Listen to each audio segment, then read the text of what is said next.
myself. Now, swinging back into the studio, Ms. Victoria is here with me, and it's Women in Business. Now, this woman I'm about to talk to has done everything possible in terms of career.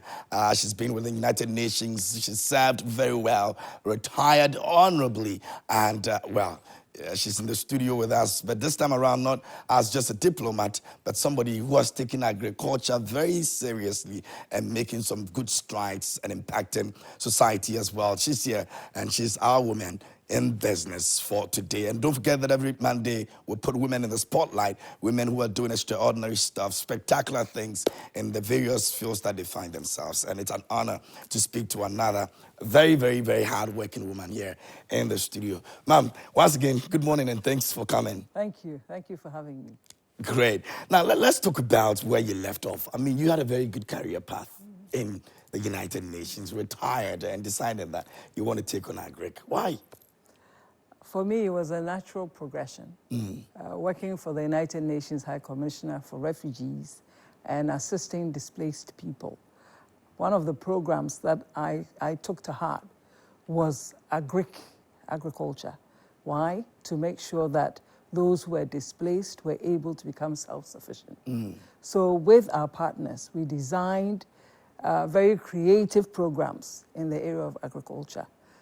And I saw the results that really came out for displaced people who came with nothing, but at the end of the day became so self-sufficient that they were able to even sell some of their products even to supermarkets in the neighborhoods. So for me, coming out, it was to also now do it for myself and contribute to the development of my country, and to also feed the communities in which I would decide to start my farming. I see. So the dream is being started way before you retired. Definitely. Right from the onset, it was something you were championing, even with the United Nations. Yes. So then, after coming back, why didn't you just give up and say, okay, maybe I want to still sit back? You had some land somewhere that you felt you could still utilize it, and so you needed to, continue with what you had already started, or something else inspired it? Oh, something else inspired me. Despite the fact that we didn't have land, we solicited and asked people to look out for land for us. If I say we, Sokopong Farms, which is a family business. And my uncle was able to identify land for us in Brongahafo. 120 acres. For us, going to Brongahafo was sentimental because my mother comes from Brongahafo. Okay. And farming is also multi-generational. My father, my great-grandfather, my sister, they're all farmers. And so I wanted to continue in that line. And so having acquired that land, paid for by my son, by the way, as a gift, I thought I should make good of it.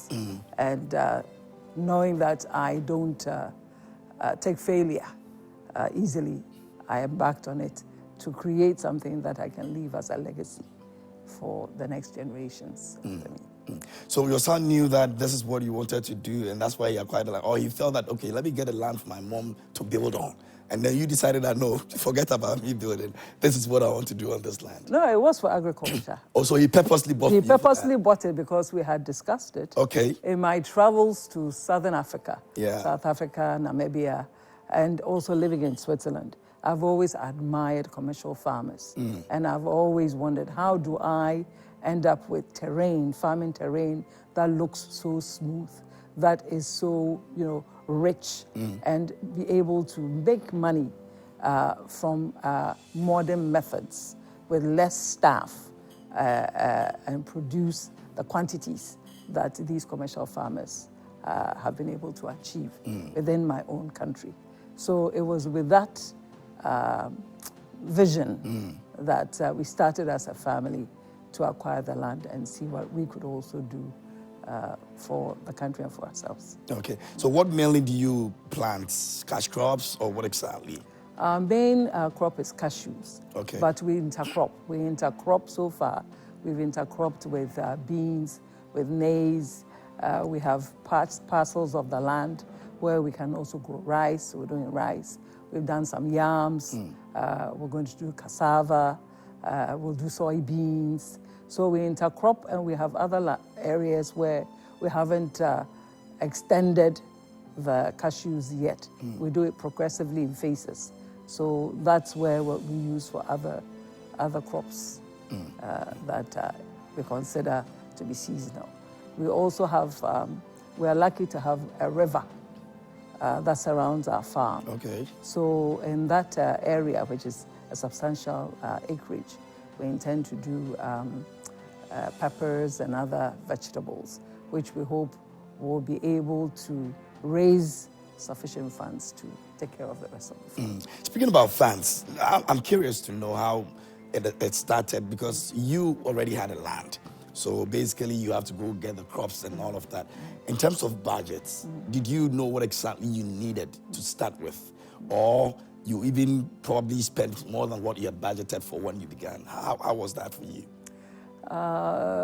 Being the administrative mind, having the administrative mind, Yeah. I actually employed some consultants right from the beginning who went to see the land, who came up with a proposal and a budget. So you didn't just start it because you had land? No.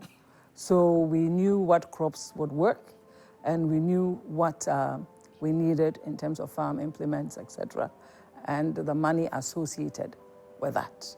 So I had a budget, and with that budget, I set out to implement. But we had challenges. The challenges being the economic downturn that occurred, and the inflation that we were still going through. Yeah. I had also invested some money, some bonds, which unfortunately, Euro bonds, and as you know, it's been locked up a bit. Oh boy. So we've been having some financial challenges in terms of following what we had originally planned. And we have overspent because we had to bring in extra funds from our own resources and outside to counter the increase due to inflation.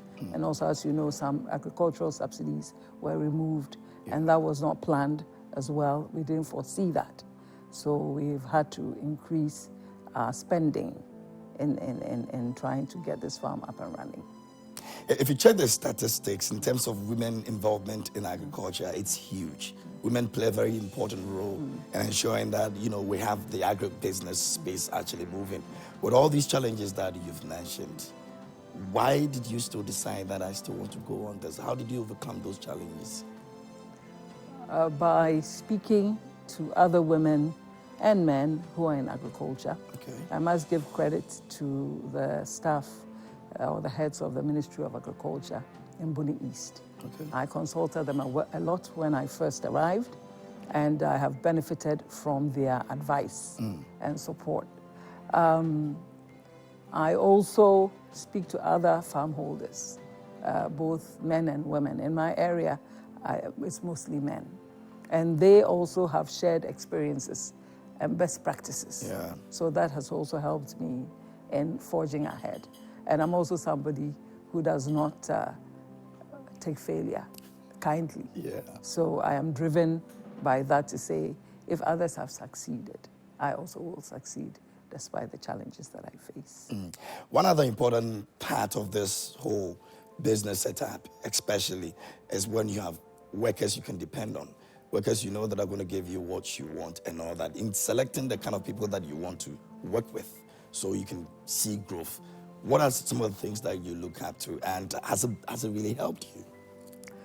In terms of workers, I think the big challenge in Ghana, or at least that I have experienced, is dependable workers.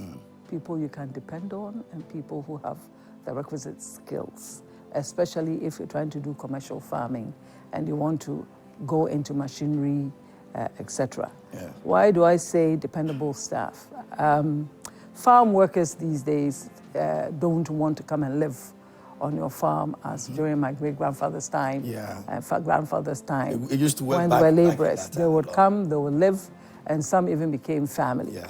Right now, the young people who are farm workers I think it's good in some sense. They've decided to form groups where they prefer to come and do some punctual service, render some service to you for a fee and leave.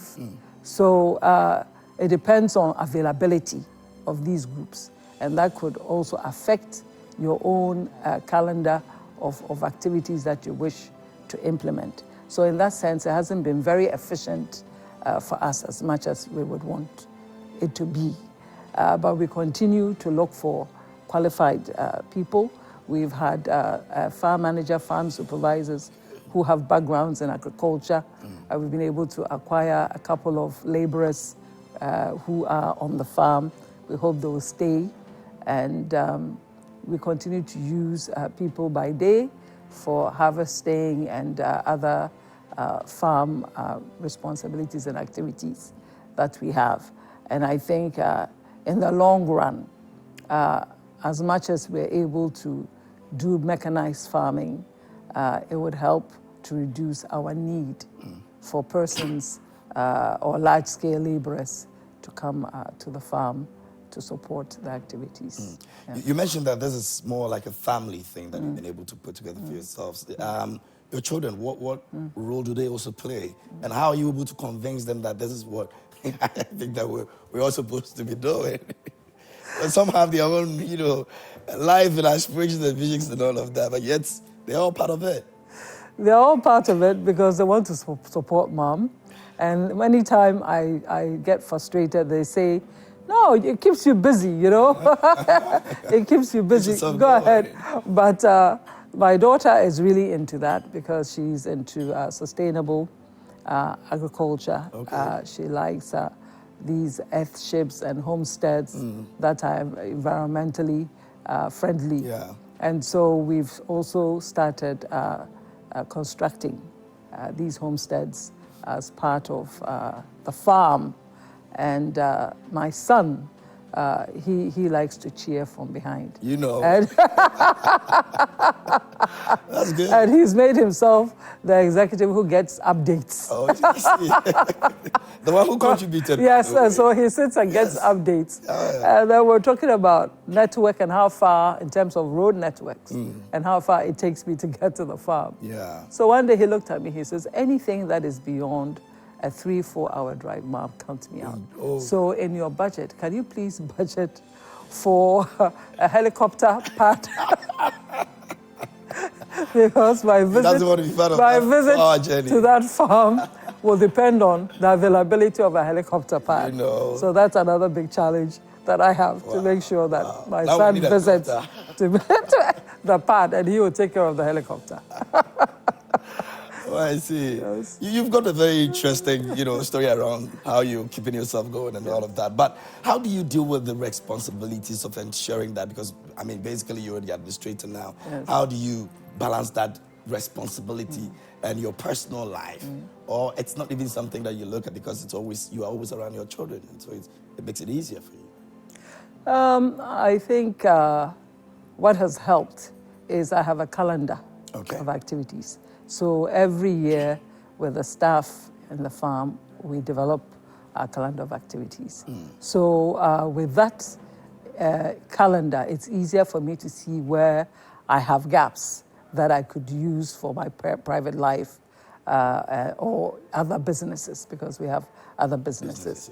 So I go to the farm during key periods of the season and where I think my presence is required. For example, when we are sowing, when we are harvesting, and when we are moving things to sell, I think it's important that I be there.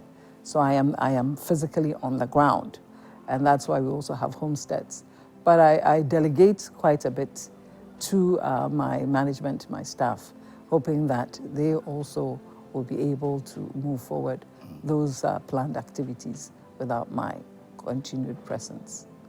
Great. If you just joined us here on the show, this is Women in Business. My guest in the studio is Miss Victoria Champong, the CEO of Sokopong Farms in Kintampo. She's telling us a lot about what she's been able to do over the period, and it's actually also putting the spotlight on women who are doing incredible things for themselves. Now, Mom, let's talk about women in general.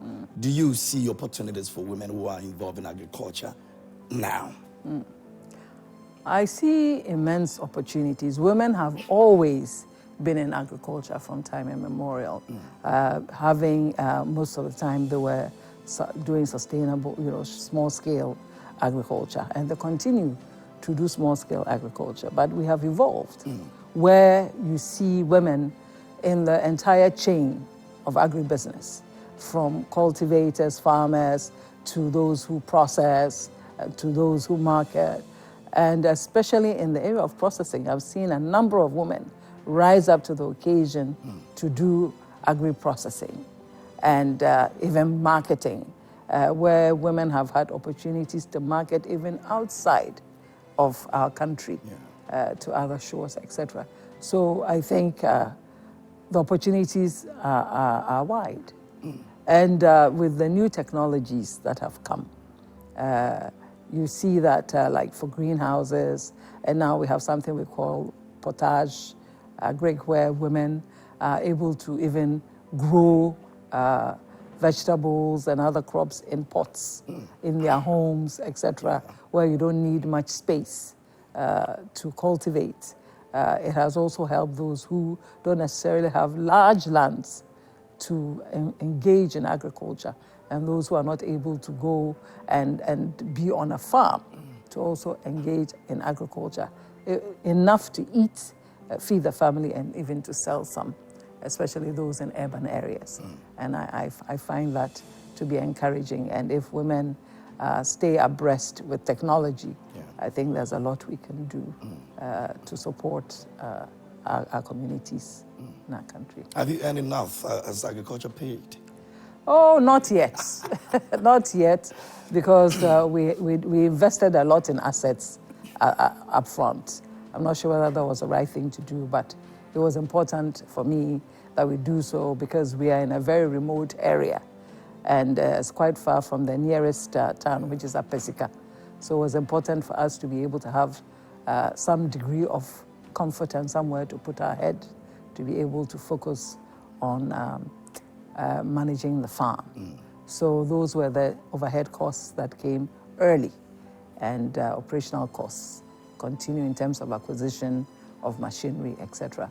But I know that we are going to make money, positive, and I have no doubt, and I'm very patient as I go through the process, that we will make some good money as we continue to also support the community in which we find ourselves. Is it something that you'll be doing for the longest, occupying that space, or are there other things that you'll be putting your attention on? We have another product, Sokopong, which is period underwear, an innovation where women don't have to buy sanitary pads or napkins for a number of years.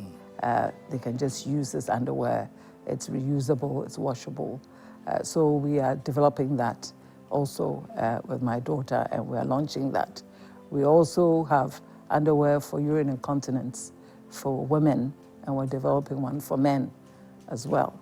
So this is an area of focus for us. In terms of the farm, mine is to kickstart it, get it going, and then I can be the executive who sits back and waits for updates and progress reports, and also give maybe some guidance, because the vision remains ours, and the execution would be staff on the ground. So I will still always be involved in making sure that our vision stays the focus of attention. Are you excited about government intervention in agriculture? You think the government has done enough? Unfortunately, when I came on board seriously, as I said, we had these challenges, economic downturns, so subsidies were removed. And I remember I have become a de facto organic a Greek person, not because I would have intentionally gone into organic agriculture, but because when I asked for the cost of fertilizers for my maize, it was phenomenal. And I said, but how can people cultivate maize if it costs so much to get a fertilizer? And they said, well, the government has removed subsidies. So I said, my luck. And therefore, I went into using poultry droppings, etc. And so I haven't really used fertilizers in any of our production yet. And even if we do, I think we'll stick to organic ones. So I have de facto become an organic farmer in terms of methods because of the challenges of government not being able to reach out and to fulfill maybe their promises to farmers due to the ongoing economic challenges the country is facing. In the next 5 years, where do we see Sokopong Farms? What are some of the things that we're hoping to see happen to us? The next 5 years, Sokopong Farms will be the destination for people who are looking to buy things for the market. I don't see Sokopong even going out ourselves with our lorries. I see people coming in. And since we are not too far from Burkina Faso and Niger, and we already have clients who come that way to Kintampo, I'm hoping that we can attract some of that market and not necessarily ship our things out overseas to Europe and America. Our vision was to support food production in Africa, and therefore we are banking on Mali and Niger, Burkina Faso, and even Cote d'Ivoire, because we're not too far, Doma, that we'll be able to reach out to those countries and have customers seek Sokopong Farms out. Awesome. We're just ending, but if you're not doing all of these things, if you're not busy running around the farms and all that, what do you do to relax? You're still looking beautiful. Thank you. What do I do to relax?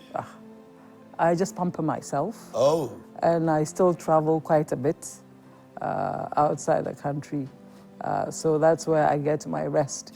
When I see that bugs are coming under my eyes, I take a break and I go back and with that energy that is required to push forward.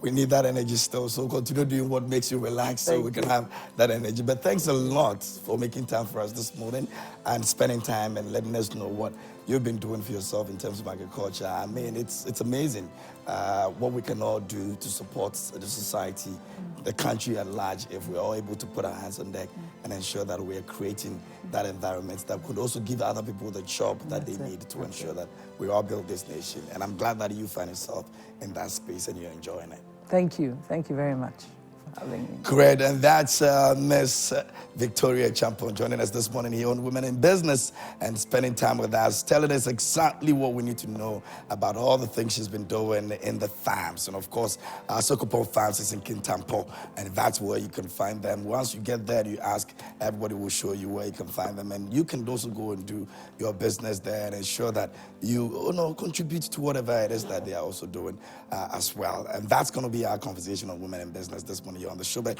speaking about women in business, let me take the opportunity to shout out a very hardworking and creative woman who actually gave me this for free. So it's a bracelet that has my name on it, and she's on social media. It's EB_creations_GH, and Facebook you can find them. It's Davi Enyo Berry, and they are also on TikTok as well as EB_creations. Thanks a lot for the bracelet that you've given to me, and I appreciate it. And that's what women are doing, and we're proud that Ghanaian women are doing everything possible to ensure they are also able to, get something going for themselves. There's more conversations coming up here on the show. Kobina Asa is going to be on the show this morning. As he has got that conversation coming, he will be telling us what exactly is happening in the pants of women. And so it's a theater play they're putting together. Everything about women. If you want to know everything about a woman, this is where you have to be with that conversation. Please do stay with us here on the show.